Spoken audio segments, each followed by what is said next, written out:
Hey folks, how you doing? Dave McRae here. So in this video, I want to talk about this question that is out there in the horror community, which is Art the Clown the new horror icon? Now, before you answer, yes, he is, or no, he isn't in the comment section below, watch my whole video first so you get an assessment on where I am and where I'm coming from, because I might sway you to one side or the other, or I might not move the needle for you at all. But nonetheless, watch me first before you start going in the comment section below. Of course, you don't have to. It's just a suggestion.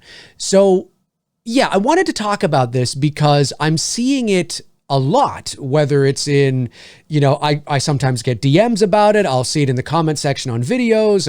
I'll see it being discussed in other people's, shows. I get asked those kinds of questions a lot, right? What is the most iconic this? Or, what do you think is the most iconic house in horror history? Or, whatever the case is, right? And I like those questions. I mean, they're fun, but I usually respond with a question back to the viewer, which is, well, what's the measuring stick, right? Like, what are we measuring this against?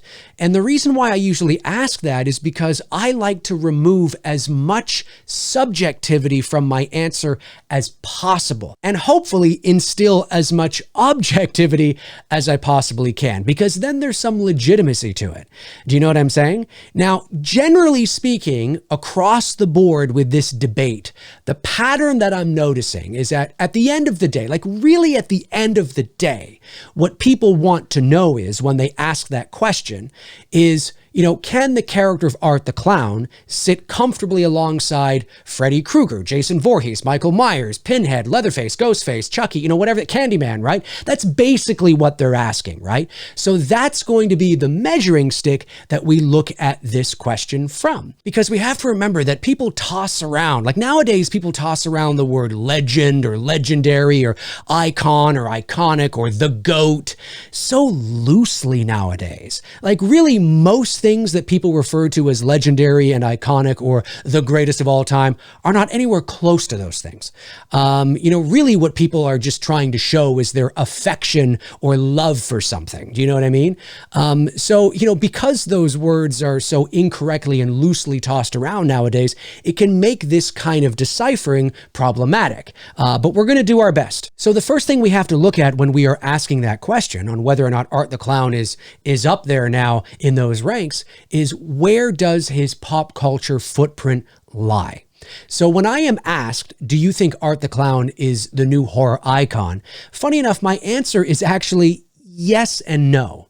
And that might sound like a cop-out answer, but here's why. Because we have to remember where the pop culture footprint for characters like Freddy Krueger, Jason Voorhees, Michael Myers, Ghostface, Chucky, where they lie. Those characters are iconic, not just in the horror community, but they've passed the threshold of the horror genre and elevated themselves into the pop culture zeitgeist. And that's a very, very different level. And yes, of course, these characters have been around longer, so they've had more time to marinate in the pop culture consciousness. But at the end of the day, it is really the kind of horror movies they are.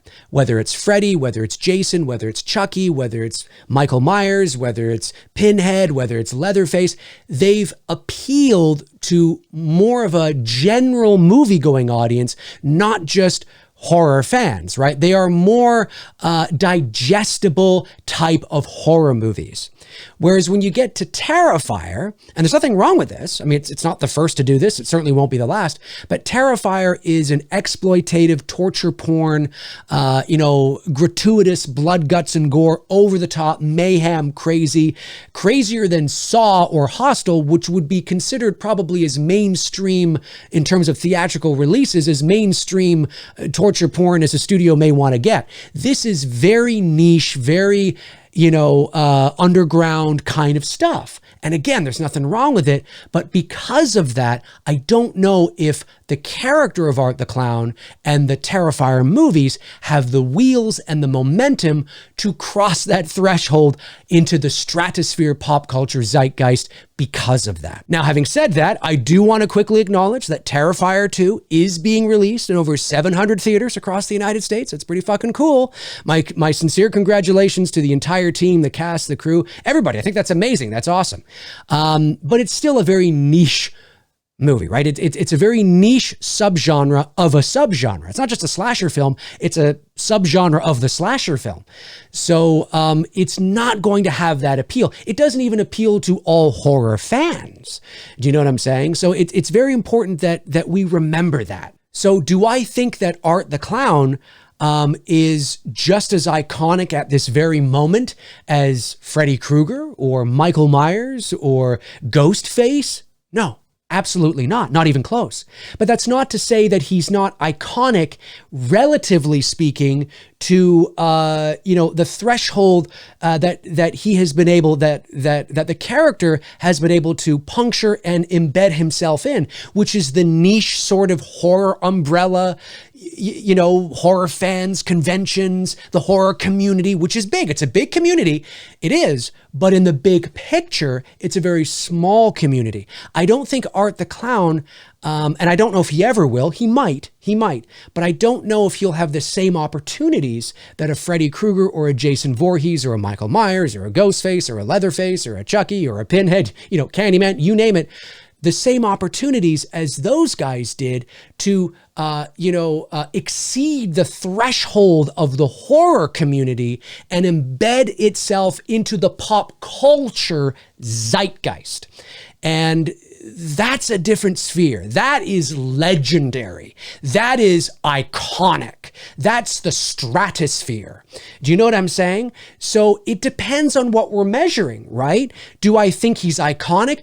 Sure, yeah, in the horror community, yes. But do I think he's on the same level as like a Freddy Krueger or a Jason or a Chucky or a Michael or a Ghostface? No, absolutely not. Not even close. I just think it's a little premature to be asking that question in terms of that level. Freddy, Jason, Michael, Ghostface, all that kind of stuff. And I only bring it up because people do ask it. People do want to know, right? Do you think that it's like this? And it's like, not yet. I guess for me, it's a little like looking at a star baseball player or hockey player, and they're up and coming, they're young, and they've had 2 really good seasons, and they're very popular, and certainly it looks like they could be heading in that direction. But asking right then and there, do you think they're just as iconic as Babe Ruth or Wayne Gretzky? And it's like, well, ask me again in 15 to 20 years and then I'll tell you. I think it's just a little premature. I think one of the reasons why people are asking this question as well is because, generally speaking, the horror community is desperate for another iconic villain like Michael Myers or Freddy or Jason. I get asked all the time, do you think we'll ever have? Do you think there'll ever be? Do you think there'll ever be? And, I think we are so desperate to have another one to latch onto, that I think that when Art the Clown came along, and because of his look and the character and what David Howard Thornton did, he does a great job, and the filmmakers have done a great job, and I think people are eager to have that again. And unfortunately, it's not 1984 anymore, folks. It's a very different world we're in when it comes to horror movies, especially the slasher subgenre.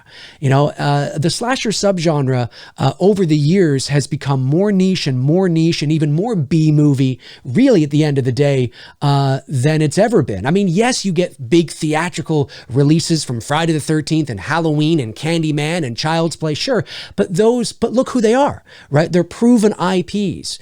It's not like Victor Crowley and Hatchet got a major theatrical release, and it's very difficult nowadays to get new slasher films push like that.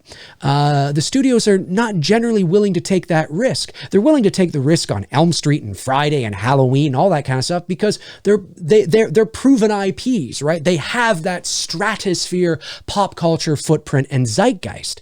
It's not that it's no risk, but it's a little less risky than this torture. Okay, I guess it's much harder. It's much harder. And again, I'm not suggesting that the filmmakers are trying to get Art the Clown there either. That's not what I'm suggesting. They're just making movies, having fun, and fucking having a great time with the effects and doing stuff and letting the chips fall where they may. And that's awesome. I think that's amazing. My hat goes off to them. But it's the fans that are asking this question. And I just think that it's a little more nuanced than just yes or no. I think it is yes and no, depending on how you're looking at it. I think in the horror community bubble, which is a big bubble, but small in the big picture, yes, he's very hot, very popular, and has achieved a certain level of iconic status within the horror community. But when it comes to the likes of Freddy and Jason, Babe Ruth, Wayne Gretzky, it's not even close. It's not even close. And I don't think it ever will be, because of the kind of movie that Terrifier is. But it doesn't have to be. He's already left his mark, and fans are loving it. Anyways, folks, my name's Dave McRae. Comment below and let me know your thoughts. If you want to follow me on social media, you can. There are my links right there. Twitter, Instagram, Facebook. All my links are in the description. Check them out until your heart's content. And when your heart is content, check them out again. That's going to do it for me. In the meantime and in between time, I will talk to you soon. Cheers.